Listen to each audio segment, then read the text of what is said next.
Pasukan artileri Rusia tidak memberikan peluang bagi musuh untuk bisa tetap beroperasi di medan perang.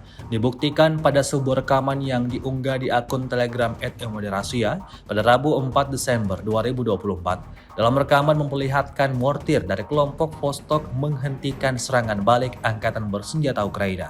Awak mortir self-propelled Tulip 240 mm dengan tembakan terarah menghantam sekelompok infanteri bermotor pasukan Ukraina yang mencoba melakukan serangan terhadap posisi Rusia.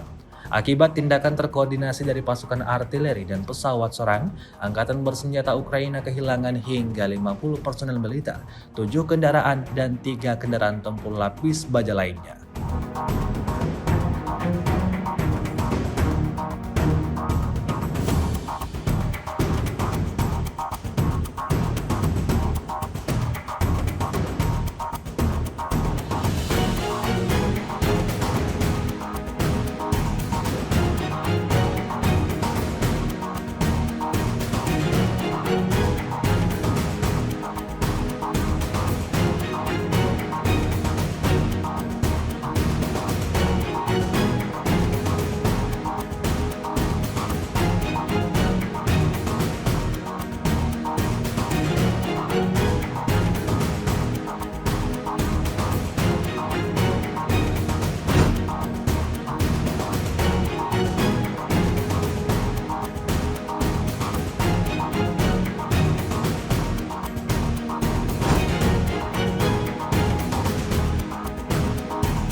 Download Tribun X sekarang, menghadirkan lokal menjadi Indonesia.